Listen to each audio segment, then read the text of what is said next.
I'm laughing because you named the podcast, "What's your genre?" You're like, I feel like asking someone what genre they listen to is like becoming obsolete. No. This podcast is called "You Are the Genre." Oh, you are The point is, I mean, you made the theme song, Freddie. First I got your voicemail, then I got you. We can meet in person or maybe on Zoom. So tell me what's your genre, tell me what do you do? I'd like to know the things that specifically make you. Hello, I'm Tim Barnes. You are the genre, and in each episode of the show, I ask someone about the first genres that inspired them, the first crafts they pursued, and how they feel about those pursuits now. This is an exciting addition to You Are the Genre, not only because this is the 10th episode, which means, this is kind of a real thing now, isn't it? But also because this episode highlights my interview with the man that you heard singing the You Are the Genre theme song just moments ago. He's my dear friend, Freddie Nunez, who I met around high school in an area of California known as the Inland Empire. We didn't go to the same high school, but we somehow ended up in the same circles, and now we're both in New York. I think he moved out here before I did. I was in Chicago for a bit before that, and he's just sort of an odd constant in my life. I don't know how familiar some of you are with other things that I've done before this, but I used to host a podcast called It's All True. That's one that I started back in Chicago, and the first person that I reached out to was Freddie Nunez because I've always loved his music. And I was excited to move past the old It's All True podcast of mine and create something new. And in that, I reached out to none other than Freddie Nunez again, because I think that he's gone through a similar thing with his own musical style. So I reached out to him and I said, hey, I'm making this new show. Here's a vague idea for it. I want it to kind of feel like Welcome Back, Kotter. And that's all I know. I sent that information to him. I think I may have left a voicemail, and then when he called me moments later, he said what has ended up being the first lines of the You Are the Genre theme song. First, I got your voicemail, and then I got you, and I said, hey, that sounds like a lyric, and he put it together. Okay, this is why I typically should script the intros to the show. I'm learning that now. It's really hitting me hard. So, Freddie has gone through a lot of different permutations of sounds. When I first met him in the Inland Empire, he was a bit of a crooner, I would say. He could have gone down the path of being a Michael Bublé. And then later, he had a sort of pop rock sound. I don't really know how to describe it, but that's the sound that I at one point thought was sort of his signature. And he had this band called Freddie Nunez and the Shark Bernard Orchestra that wasn't an actual orchestra. One of the members of that band was Adam Smith, who actually produced the You Are the Genre theme song. And the two of them are the reason that I started doing stand-up. They knew that I had this vague interest in doing it. And if memory serves me, they just gave me an excuse to do it.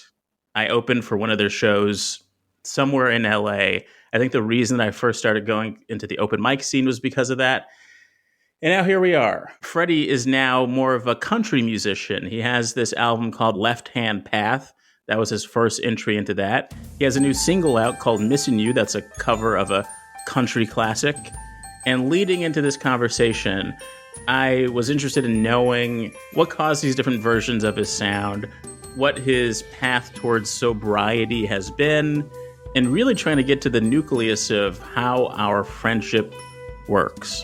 So take a listen to this conversation with the one and only Freddie Nunez. Freddie Nunez. Did I say your last name right? Yeah, you said it right. I always want to add a new to it, like Nunez, but it's just Nunez. I think you can do that too. To be honest, how do I say it? If someone says oh, it's Freddie Nunez, I guess it is Nunez. That's how I say it. I don't know, yeah. That's how I say it. I say Freddie Nunez. Okay. All right. Well, maybe you should add a little squiggly line above one of those letters. Let people know that there's some flair in there. I'm too lazy, baby. I have things to do, you know.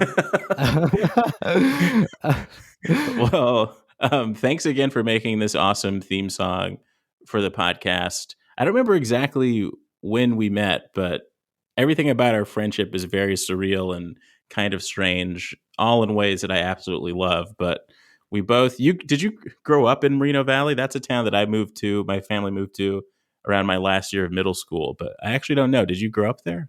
Yeah, I did grow up there. But yeah, our friendship is very surreal and like I don't even like it just seems like we were destined to be friends. I don't know if that sounds like weird, but like it's just like I couldn't imagine my world without us being friends. Like that sounds so lovey-dovey. Like no, like But I think we both connect over some chaos that we just see the world as, and it's fun to hang out together and just notice it all. yeah, because you and I could just sit next to each other and just laugh and like know what the other person's laughing about without even saying it. Yeah, Like just perfect. yeah, we are kind of like a weird Beavis and Butthead kind of thing. It seems like. It's like that with like all of my good friends, to be honest. Like our mutual friend Adam, like sometimes we're just like making just like noises and we're laughing because like we already know what the joke is. It's just like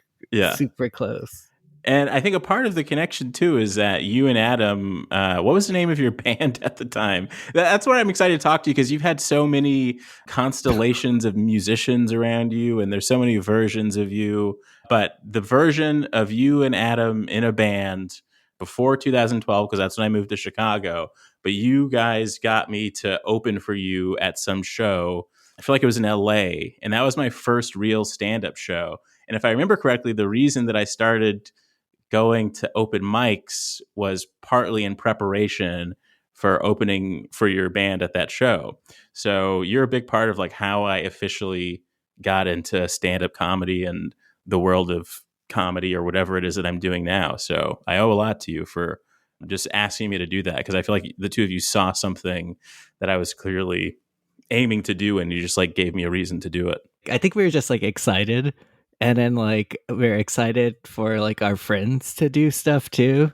Yeah. And it was just like you got to do it. Like you want to be like a comedian, like you have to do it.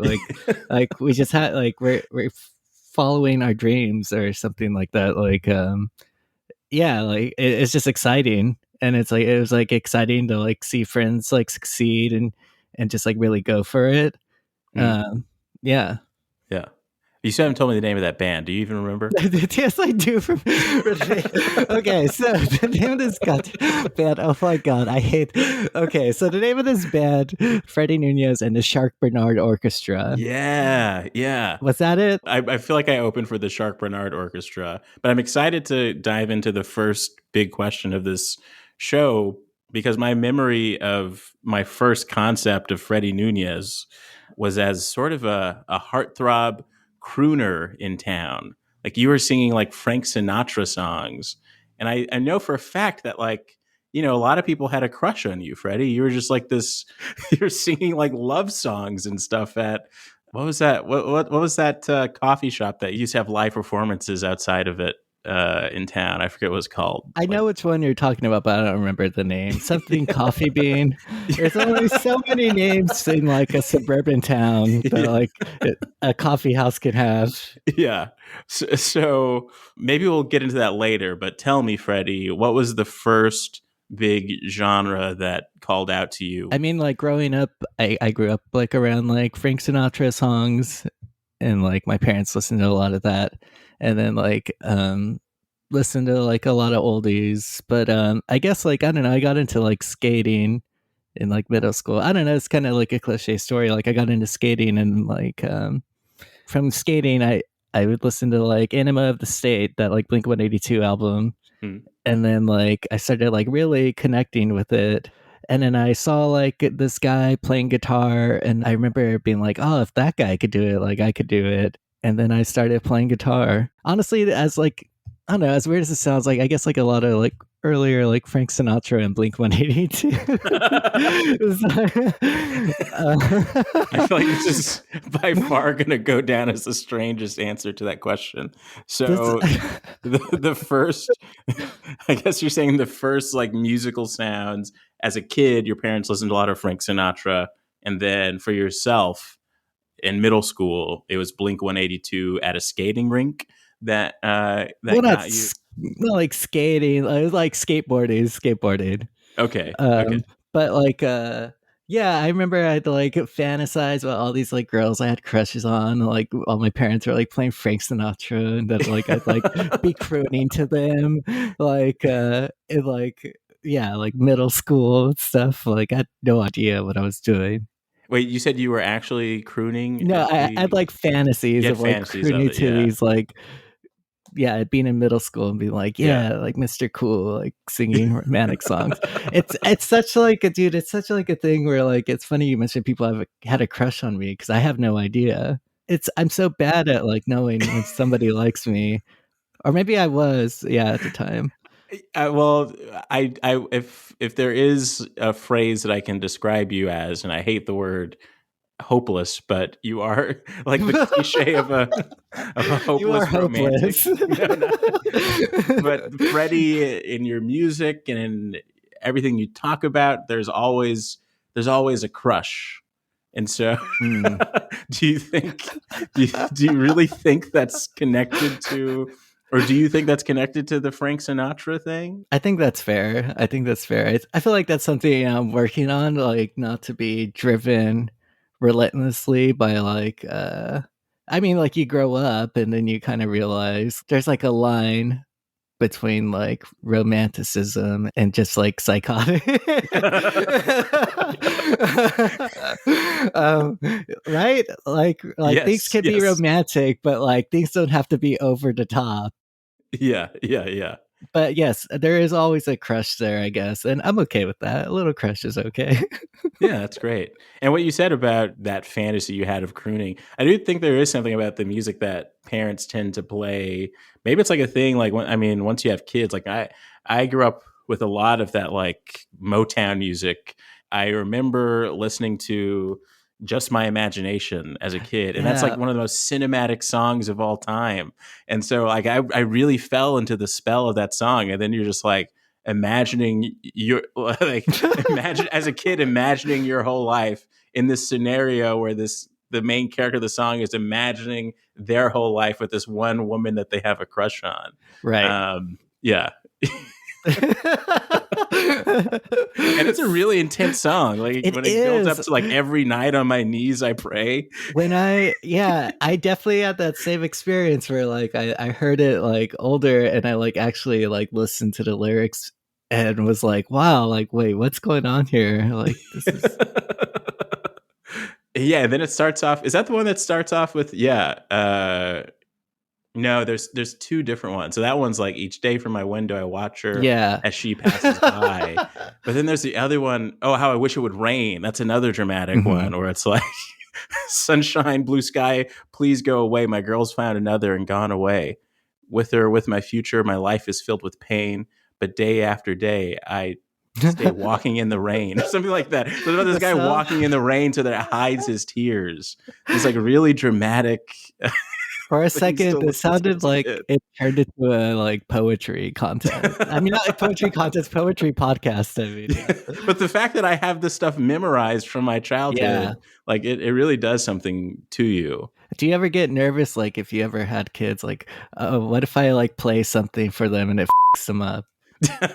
Like, or like, what if what I'm into, like, like sets them up for failure? Or like, do you ever think about if I had kids, what would I play around them?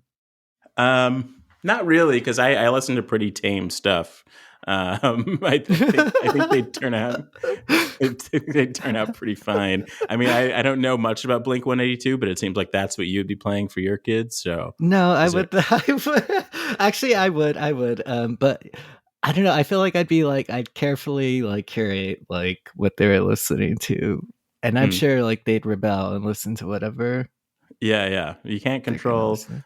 They're gonna rebel after something, Freddie. This is Which is a true. good. I feel like that's a good question. What were you rebelling against in your youth? Because okay, here's what's interesting, and we can dive into the second part of the the second question soon. But it feels like the Freddie that I knew in high school um, could have started a path towards being a Michael Bublé type artist, and yet that is not the artist who sits before me right now. So what, like, and and then so like the Freddie that I remember, like you're singing songs like that, and then you started like the Shark Bernard Orchestra, which how would you even describe the sound of that band? I think that band was like the beginning of me starting to find somewhat of like my own voice, but it definitely was like Wilco influenced. I remember, and it was also like a joke name. Like, I felt bad because one time someone did come to one of the shows and were like, oh, it said orchestra. I thought it was going to be like a big thing, and it was literally a two piece. Well, that's like that's the Yeah. brilliance of the name of that band, I feel like. Yeah, exactly. And it was like very like pop rocky, not like pop punk or anything, but yeah, very like Wilco influenced. And like I guess like getting into that like I guess like all this genre hopping or whatever, like a lot of stories. Like I went through some like stuff and I like was in like a mental hospital before the Shark Bernard Orchestra. And then when I was in that like mental hospital, there's this hobby room or like arts and crafts room Mm. where we got to spend like 45 minutes or something and and they had books in there if you didn't want to like do art or anything. So like they had like this like Frank Sinatra like book in there, and it just like kind of reminded me, like going back to like talking about those like childhood memories, like it kind of reminded me of like that. And then like I was just like drawn to that from there, like just like reading about him while being in there. And so like when I got out, I don't know, I guess maybe I found some sort of like peace in that, doing that, singing that. And then at some point I realized like I didn't really feel like myself at one after a certain point, like singing other people's songs. Mm. And then I was and that's when I decided to go back to writing my own music. I just like couldn't quiet that like voice inside of my head to be like, oh yeah, you should, like, what if there is a song about this that doesn't already exist? Or, I mean, none of my Yeah. songs are that unique, but yeah. Well, I feel like I never knew or realized, or maybe I forgot about the hospital part of your story. And we don't have to talk about that too much, but that's a big deal. Like that feels like such a big part of your story. And I guess that's why like it does seem like when you can be very silly before you start singing, and then there's like a quick shift, and it's like a magical shift that happens when the music starts and when you start singing, and I see you become a different person almost, and it's amazing to witness. Yeah, that's funny you bring that up because like I have like a friend that's like a relatively new friend. Like I've known them for like almost a year, and like he said the same exact thing because like when he heard my recordings, he's like, "I can't believe that's you singing."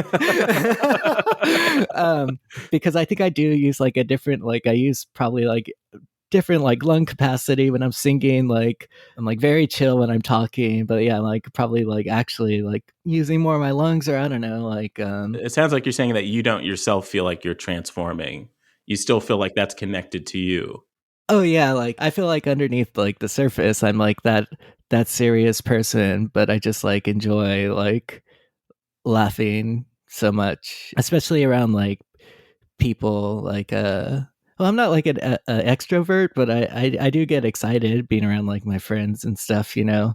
I think it's because like I grew up like I have like a half brother and half sister, but I grew up like alone, so I essentially grew up like a only child, so it's like a little lonely, you know. I mean, okay, that's something we actually have in common though, because I'm the type of person who's very compartmentalized, and I really never brought friends over to my house. Hmm. So I realized that as I was about to say that whenever I did go to your house, I was always at other people's houses, but for some reason I was just like, there's too many worlds colliding when I bring people home. I like to exist in the specific almost invention or true self when I'm outside when I'm outside of my parents' Yeah. house. But when I would go to your house, there was like some mystery in the air, and I also didn't know this. that you had this sort of lonely feeling because of half siblings and stuff like that. But now it kind of adds up. Like they're Yeah, I mean that's not something I would like advertise, but I mean like I definitely like I definitely spend a lot of time alone. I definitely get excited when I like see other people that I know I like connect with. yeah, that's great. Sounds so sad. I don't know. No, it's great. I mean, I have similar weird things. I think I don't get as excited as you, but I did. I think I ended up having a lot of comfort with. I mean, I had my little sister, but pretty sheltered as a kid, so I didn't like wander outside or like ride the bike around the block or anything like that. But I was perfectly fine reading, watching Yeah. TV, going to the movies, and that was like. Oh my God, am I the type of person who says my jam? Yeah. So yeah, and now I'm the type of person who says my jam. Yeah. Um,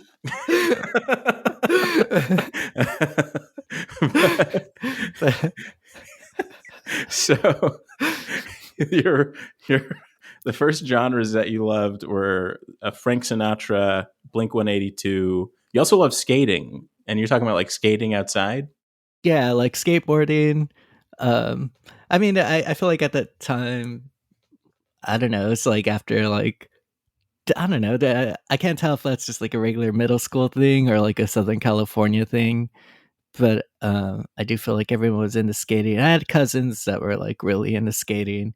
Actually, they were probably like the biggest influence on that too. But the crazy thing is that that Blink 182 like album, like I didn't get that on my own. Like a friend had brought it over and he like forgot it at my house. And then I just like put it on randomly to have music on while I was skateboarding. And then I just like all suddenly was like, oh, what the this is awesome. Like it wasn't even my CD. And then Wow. like all suddenly I was like, So it just transformed your skating experience. well, I was never a good skater, but it made me just more like it just made it like skateboarding became like the excuse to listen to the music. Like, because I didn't feel like I would feel weird to just sit and listen to music. I mean, who does that today? Even unless you're like on the subway, but you're still like through inertia doing something. But like, no one really just. Well, okay, not nobody. Like, I'm sure somebody, but yeah, I really don't. I don't just like sit and listen to music really. But so yeah, it was a good excuse to have something to do while listening to music. What would you say your first craft that you pursued is? Did you already answer that? Is that playing the guitar or? No, I started playing saxophone in like 5th grade, and then in high school is when I started playing guitar. And was that an easy transition? You feel? I mean, with saxophone, it's like you know what the scales are. You know how to read musical notes. I assume it came in hand afterwards. Learning it in the beginning was like a little like terrifying. Like I thought, to me, guitar seemed like a magical instrument. Like you had to be some sort of wizard or like be some sort of like genius to play the guitar. I think people do add a lot of weight to the guitar because of people like Jimi Hendrix and the sort of like this idea of the rock god playing the guitar. Yeah. There's that aspect of it, and then also just like the aspect of like strings, and you just press down on certain parts of strings and it makes like certain noises. Like it just like was so like abstract to me that I was just like what, you got to be some sort of like mathematical genius to like play the guitar. And then I found out that's obviously not the case, because I saw like the guy I saw playing the guitar. I kind of like, I felt, I definitely like judged him a little bit. It was like, oh, this fucking like loser can play this. I could do it. But it's does that kind of thing motivate you? You feel no, not you do seem to be the type of person who's like, oh, what do you mean the type of that? Like you get motivated, like you do get angry about things that you see quite often. I feel like, and that's not true. No, but I feel like I've heard you say things like, "Who is this guy?" I've heard you say things with that sort of intention. That's something I'm working on. Okay, maybe that's something I'm working on. But like, that's a work in progress. I don't want to be that guy, but I will say like it's a good thing it happened then, because then I wouldn't have played guitar. And the goal was just So this is a Freddie who was playing saxophone, and at the time that you were just playing saxophone, were you just like really solidly into music? Did your parents recognize your music talent fairly early? I think they were just like mostly. I don't know. I don't know really know how they felt, but I do. I do know that they like felt proud that I played music. Um, I don't know, but also like I kind of had like this weird like personality change in like high school and like yeah. Yeah, it happens to all of us, I think. Yeah. But can we sort of classify that shift as saxophone Freddie becomes guitar Freddie? Yeah, I think so. And what does that represent for you in the internal world of Freddie? Who is saxophone Freddie and who is guitar Freddie? Saxophone Freddie will always be like two Freddies. The first one is the one that just like picks up the saxophone in like 5th grade and is like amazed, not amazed, but just kind of like, whoa, what is this world? Dipping my toes into it. And then the other one is like there was this like period in like high school when I was in jazz band. This is so cheesy. We were playing this song Misty and I had like the lead Oh my solo. goodness, what? I had the lead solo on it. And I remember like I'd get pumped up by like listening to the Blue album by Weezer. And then I'd walk up on stage and then like I'd play it. And then by the end I was just like I was trying to be like avant-garde and just making noise with the saxophone. Oh wow. So you're becoming like Ornette Coleman. Yeah, exactly. Yeah. From Ornette Coleman to Blink-182 to Frank Sinatra. There's that center in there somewhere. Yeah. But no, but yeah, like, and that was like really fun. Those are the two saxophone Freddies that you described, right? Yeah. Okay, then who's guitar Freddie? Guitar Freddie is like, it's like Blink-182 Freddie when I'm like first starting, and then there's like I went to college for a little while, and then like that Freddie was all about like trying to learn like technicalities of the guitar, and then like learning a bunch of like trying to learn like all the Beatles songs and stuff. And then at some point, I didn't want to be like a guitar player anymore. I wanted to forget everything I learned about the guitar so I could become a better guitar player, if that makes sense. Oh wow! So that's like your Picasso era, because the thing about Picasso, they say, is that I believe he was a pretty good, traditional artist, whatever that was at the time. Mhm. But then the goal of the Picasso that we know was for him to master drawing like a child, for him to bring that to almost an elevated childlike drawing. I think it's about like being yourself. Like I think the ultimate goal to me personally is for everything is to like just working on trying to be myself. And it's so hard to be yourself in general, and like especially like musically or creatively. Like I just realized like at some point I'm just like gonna end up copying everything as much as I can, and I'm just end up copying things like if I kept on learning like that. And so that's why I wanted to forget how to play it and just like just play it, if that makes sense. Because there are certain songs that you listen to from bands where it's like, oh yeah, they're really bringing in that George Harrison sound, or I can tell this guy loves Jimi Hendrix or whatever. Yeah, so you were trying to deconstruct that a bit and find the you sound. Yeah, and then I went through like the Shark Bernard thing, and then I got up to where I am now, and I think like where I am now is like where it's the only time like I've made music where I've been myself, which is like more country oriented music. And then that how I got into playing country music is like I was like in upstate New York with friends at like a cabin we rented, and like I'd always loved country music. Like when I was like going through like deep depressions, I would like listen to like Graham Parsons and Hank Williams a lot, and just like lay on the floor and like listen to them all night. And then like anyway, so I'm like upstate at this like place, and then like I took like mescaline for the first time. Now, can you describe to me what mescaline is? I know very little about drugs, but I know that's what does that do? It's a psychedelic. It's like a strong psychedelic that lasts for it lasts for a couple days. Okay. And that became too much. I mean, I didn't do it all the time, but I did it that one time, and then yeah, it lasted like 2 days or something like that, and it comes in like waves. Like, And what kind of things were you seeing? Did like you commune with Chet Hanks or what? I saw like faces in the sky, but that were like the most like realistic visuals I've ever like experienced, like on psychedelics. And like I also like could not stop laughing. But, and it wasn't just me, because I know I always laugh anyways, but like I couldn't stop laughing, and I could just, I don't know, I could just feel it. And like but anyways, so like all suddenly, like we had music going, and like this Hank Williams song comes on. When I heard the song, like I felt like instantly like, oh, this is like what I've been trying to do, like songwriting wise, because at the core, like I want to be like a songwriter. And I was like, this is so stripped down of like this is saying like very complicated things in like a somewhat appearing like simplistic way.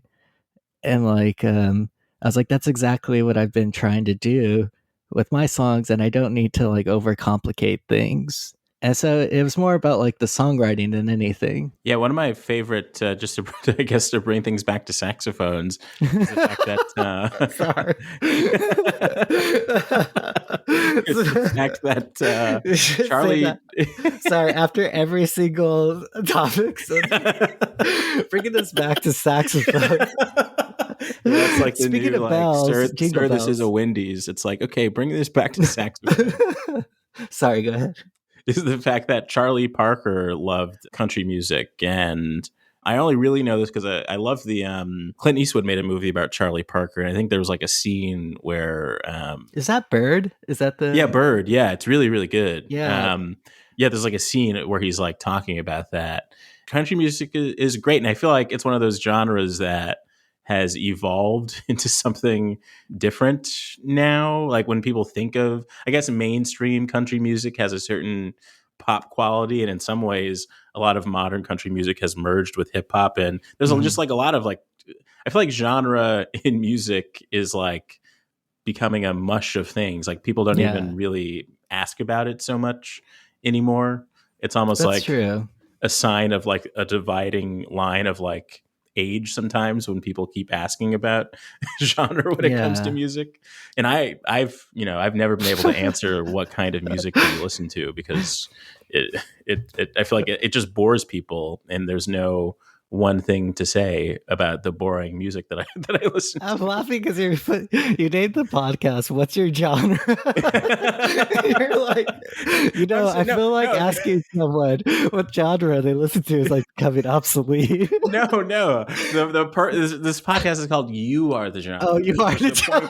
The point is, I mean, you made the theme song, Freddie. The point of the show is that genres are melting everywhere and becoming new things, and it's changing rapidly. Who knows when it will settle? And I feel like the key thing, it's exactly what you're talking about, how you found your guitar sound, is realizing that you are the genre. Like there's no point in trying to play the category game. Like whatever you are is the genre. So like you make Freddie Nunez music, I do whatever the hell Tim Barnes is doing. Don't scroll away. You Are the Genre will be right back after the break. You Are the Genre is currently an independently produced podcast, which means that as of this episode, I haven't figured out really how to get, those ads for things like Squarespace or Fresh Direct or Direct Fresh TV. I don't know what anything is anymore. But what I do know is that I am so appreciative of all the people who have listened to this podcast and told me how much they're getting out of it. I have, for some reason, decided to bank a bunch of interviews. So you can look forward to conversations with Roy Wood Jr., Zach Cherry, Ian Abramson, Udoye Travis, Sonia Denis, Carrie Coddett, Jordan Searless, and more as soon as I edit them. Know what I mean?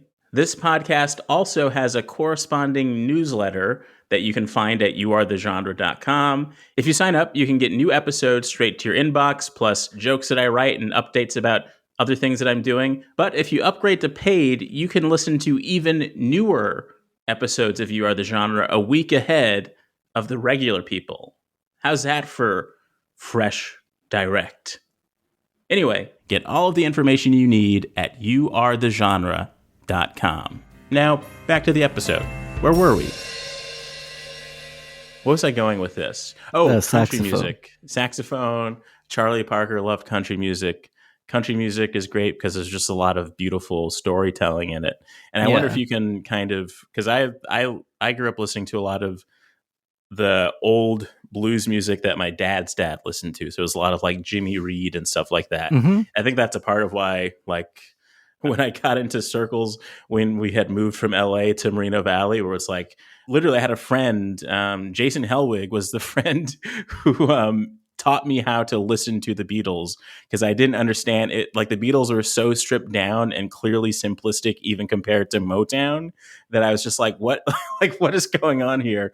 And sort of, I think the Beatles were stripping things down to a weird sort of basic thing that was clearly their own unique style. And I had to be taught how to listen to that and appreciate it. But I was in these circles that were listening to a lot of rock music. And that's what made me like even more interested in Jimi Hendrix, because he was just like this one black person claiming a space that historically belonged to black people, but was like skyrocketing into to another territory. And he was just like kind of there in between, in that friction of it all. But blues music, it feels like direct connection to comedy, I feel, because it's always a build up to a joke. In the end, it's or sometimes it's like a revenge joke. Sometimes it's like the Red House Over Yonder song, where it's like, if my baby don't love me no more, I know her sister will.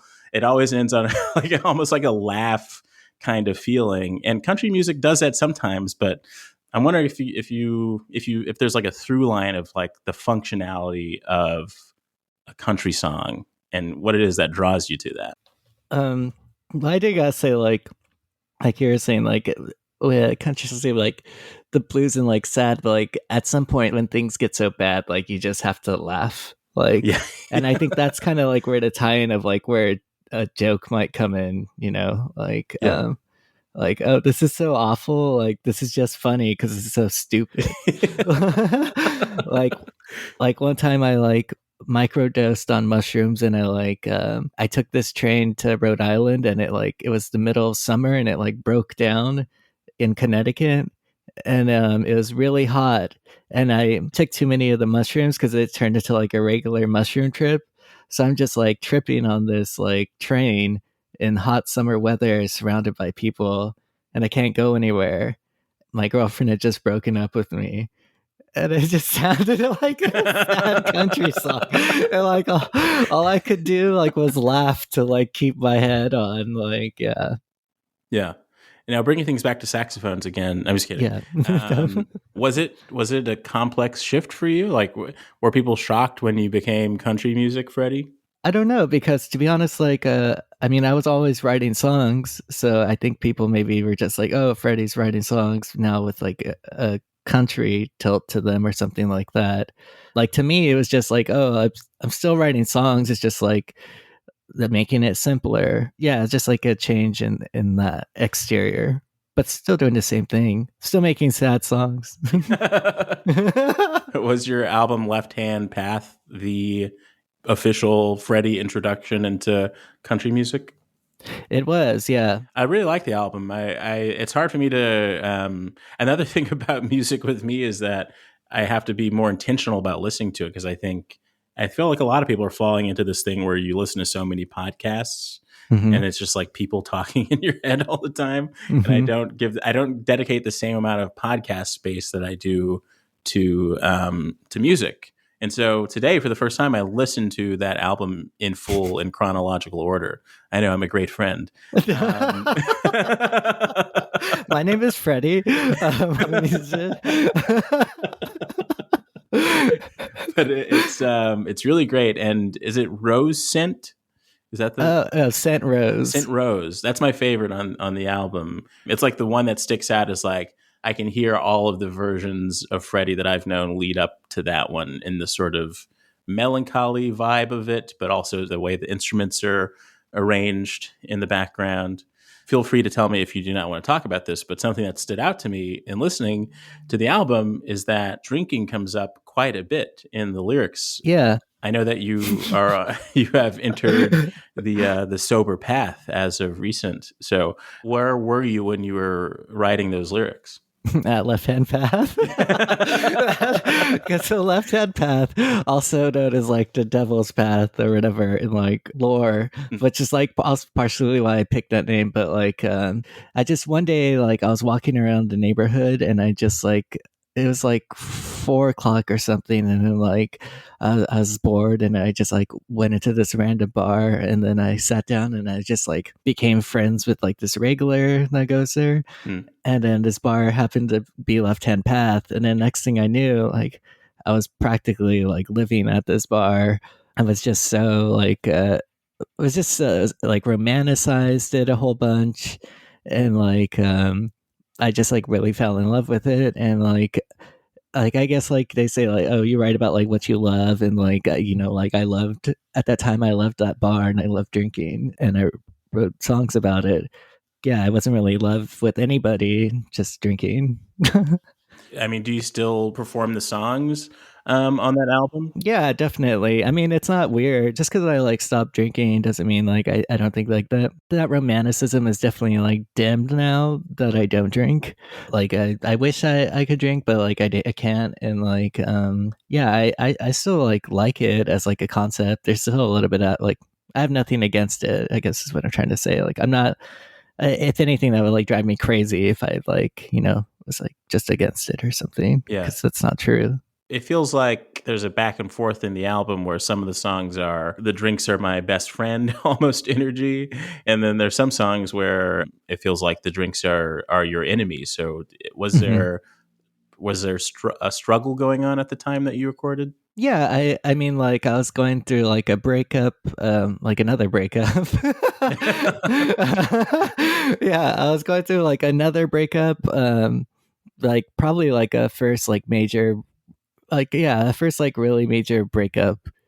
Um and then like and then also just being like single being newly single, you know, just like that freedom, and it's where like no one's asking like where have you been all night, or like I had like no accountability to anybody, so I was just like essentially like yeah, just drunk all the time and always having wild times, and sometimes that sucks.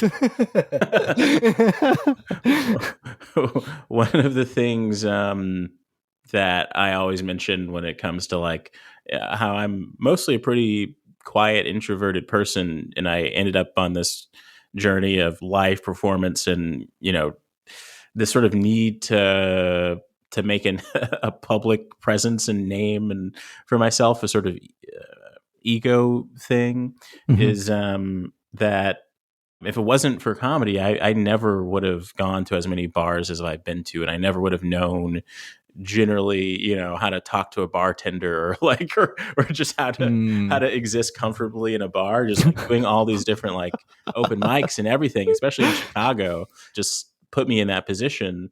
And I guess I didn't really ask you this question earlier, but when you got into music, what was your biggest dream musically? Like was there like you wanted to do stadiums? Like what was your definition of fame? It would have to be like Blink-182, like to bring it back to like to be honest, like yeah, I wanted to be like Blink-182.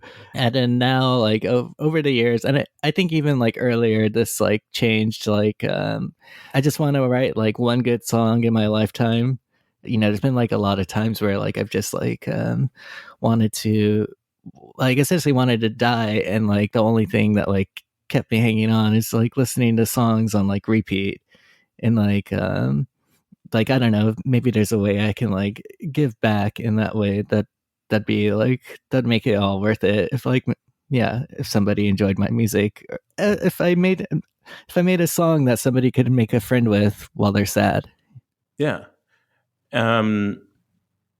Oh, I suppose like there's a number of questions I want to ask, and you know, I like trying to fuse them narratively.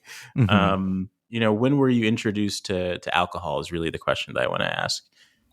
Like in high school, but I didn't really have like a problem with it like in high school, because like I wasn't like to be honest, I wasn't like cool enough to know people that like had it regularly, Mm. and like and then I was too like enamored with like music, so it wasn't like it really wasn't like until like I could drink legally that probably like I got more into it. Would you also say that like being in the arts and in a profession creatively that almost requires you to be around alcohol? Do you think that added something to the amount that you were drinking, or No, I think okay.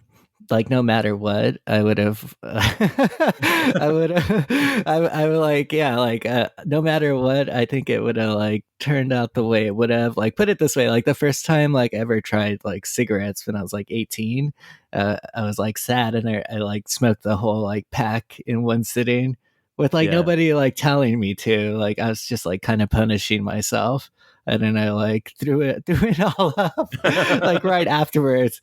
But also, like I think that's also maybe why I don't smoke. I connect with that in a way, and I think in when I was a kid, it was food was that type of thing. And Hmm. I think there's also something about having as much solitary time as the two of us had when we were kids. You described it as sort of punishing yourself, and I do think sometimes I like to just like have a day where I'm sort of gluttonous just so I can feel the the Hmm. misery of it, or just remind myself that like this is what happens when you eat too much sugar, Yeah. and then I kind of like this is when you overload in the thing that brings you some sort of twisted joy. But what I love about your music generally is, especially like Synth Rose, there's a melancholy feeling. And some of my favorite songs are like The Wind Cries Mary, Castles Made of Sand, like specific melancholy vibes. And if I really think about what that vibe is, it does seem like a place that you would enter if you were, drinking a lot on your own.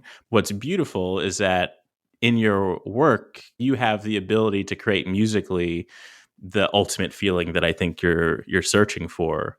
Has music or like the newer music that you're making helped you in any way in the sober place you're in now? Um, Not really. Like, it's never.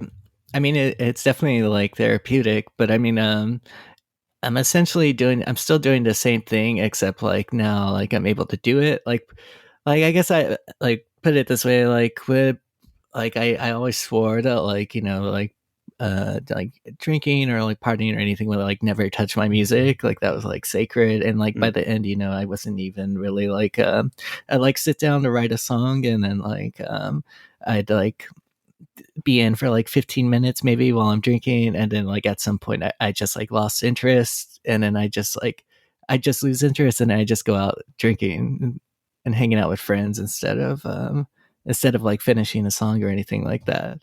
So like now I can actually just like sit down, go back to like being able to actually just like sit down and play music, which was like kind of hard before, which is sad for me. Yeah. Like But you're rebuilding those skills, right? It's sort of like when yeah. you wanted to relearn the guitar, you wanted to toss out what you knew and learn again as your ultimate self, it seems like. I'm trying to talk like Yeah. I'm not attempting to start a cult. Um, It's okay. You can start a saxophone cult.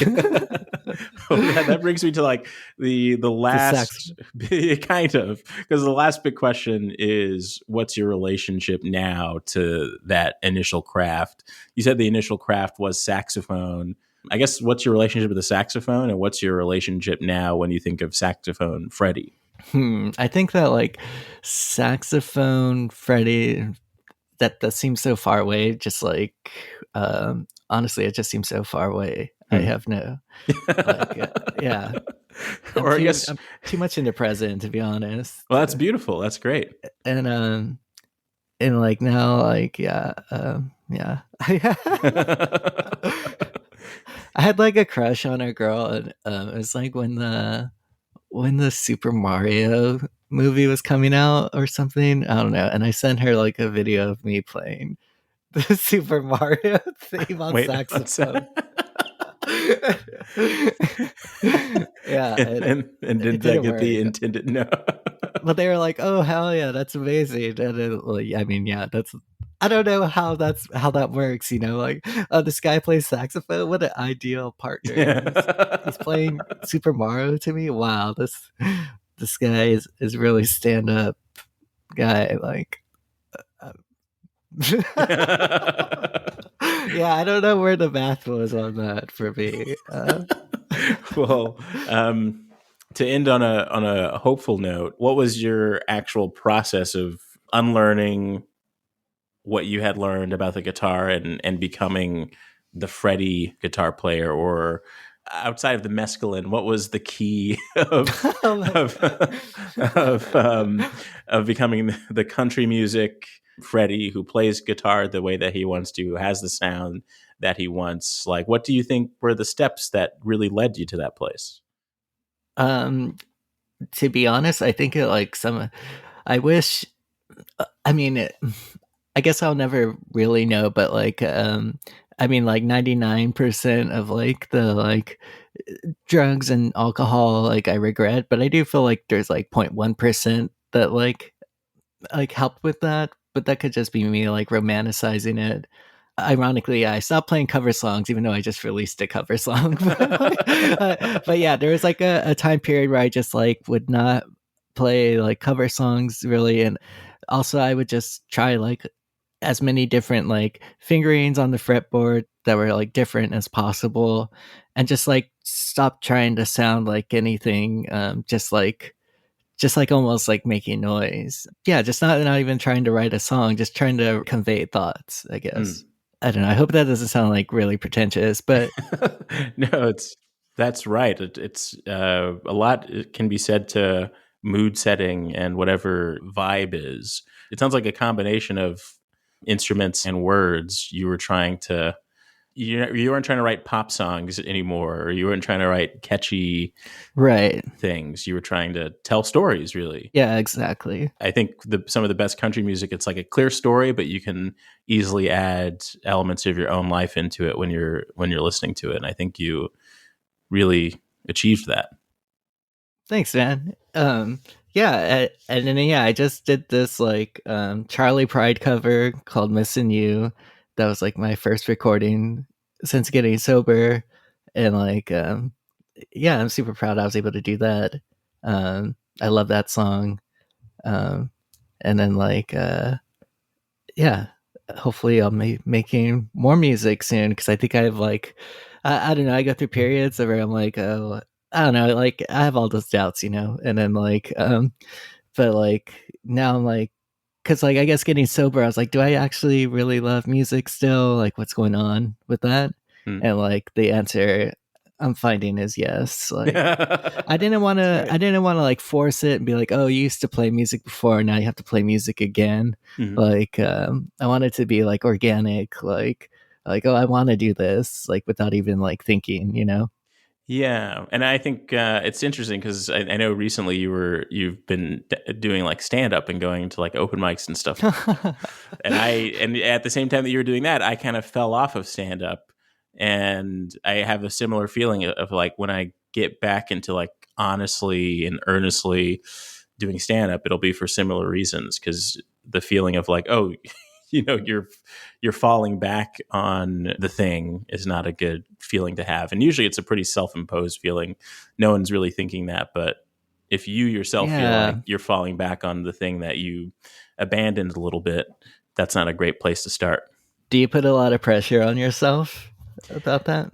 Well, I don't know where the pressure lies anymore. And that's the biggest issue. I think I used to have a sense of the scales of it all. And now, when like everyone that I know, like comedians that I love and respect, are releasing specials on their own, I guess that's a newer thing for stand up in a way. And more musicians have been releasing music on their own. Like you've been releasing a lot of music Mm-hmm. on your own, but now stand-ups are doing that. We're like, oh yeah, my special, I got some friends to record it, it's really high quality because it's easier to access that stuff, and now it's on YouTube. The system that I was trying to reach the heights of doesn't exist anymore in that same way, where it's like it's more likely I would release a special on my own on YouTube than I think getting a Netflix special, and then the other question is, would I even want to Netflix special? So many things have changed in that way. So yeah, that's where I'm at on that. Do you have a favorite comedian right now? You don't have to answer. No, it's a lot of different people, but I do have to add the caveat that I'm not going out and seeing a lot of comedy in person. But Skylar Higley is a really funny comedian right now. I want to get him on the podcast, which is, this is a weird thing to say, but it's like, this is your chance. No, but Skylar, if you're listening, he's really funny, and I think I know that the reason that I know that I really love his comedy is that a part of me, I think the best jokes that you hear at a show are the ones that you are kind of jealous of, and he often does jokes like, "Man, I'm jealous that you are able to think in that way faster than I can." So it's like a jealousy that's really more appreciation and love. That's what I was talking about. Remember when I was talking about the guy with the guitar and I was jealous of it? I was like, if this guy could do it, then I could. Well, what's the difference? But okay. But I'm not saying for Skylar, I'm not saying if this guy can do it, I can do it. That's a little more. I'm more just saying like the best ones hit that feeling. But you were saying, okay, I didn't realize that. You were so awed by that guitar player that you wanted to be like him. Is that a proper way to phrase it, Freddie? I would say deep down, that's probably the truth, to be honest. Like, I think this is something I'm working on, you know? Like, if I like truly look at my feelings, yeah, it's probably just like super jealous that he could play guitar and I couldn't. Yeah. And who's laughing now? Just kidding. Just say his name. Should I just add a bleep there? Yeah. His name is Jason Halwig. No, I'm just kidding. His name is not. I don't even know who Jason Halwig is. Who's Jason? Sorry, I don't want to. But yeah. So I do. Yeah. So yeah. You can find my music on like wherever you listen to. It's streaming everywhere. I have Left Hand Path, Trains of Faith, another album I did, and then my recent Charlie Pride cover of Missing You. And in this, I can add this podcast theme to my credits once it's done. Yeah. And by the time this is out, I believe it is. So cool. What year? What month is it? Is it like June 2024? Who's president? No, this will be in the early batch. The future, like January, February. Yeah, I'm going to put Freddie Nunez right in the middle of Black History Month. I think that's great. I just keep changing. Yeah, we're in the future right now. Who's president? What's the number one song right now? Hello, future Freddie, listening to this. Yeah, those are great top questions to ask if you're a time traveler. What was the first two you said? Who's president? Who's president? And what's the number one song? What's the number one song? And then what race do you think? Is Paul McCartney still alive? Yeah.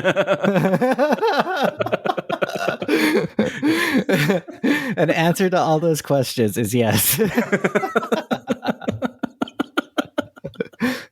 Well, all right. This is, I don't know how I'm signing off on these episodes yet, but this has been a great conversation, Freddie, and I hope you got something out of it, and I'm sure that the listeners got something out of it as well. Thanks, Tim. I love you. You're one of my best friends. I appreciate you. Same. Now, just all your music, the numbers are going to skyrocket. Just look at the numbers when this episode comes out, Freddie. Okay, I'm manifesting it right now. February 2024. Oh, my God. Big thanks to Freddie Nunez for stopping by the show and for creating and singing the You Are the Genre theme song, which was produced by Adam Smith. Get more information about Freddie at freddinunez.com. TV writer and podcaster extraordinaire Molly McAleer joins me next episode. But if you become a paid subscriber to the newsletter, you can listen to it a week ahead of the normies. This is Tim Barnes signing off with your weekly reminder that you are the genre. First I got your voicemail, then I got you. We can meet in person or maybe on Zoom. So tell me what your genre, tell me what do you do? I'd like to know the things that specifically make you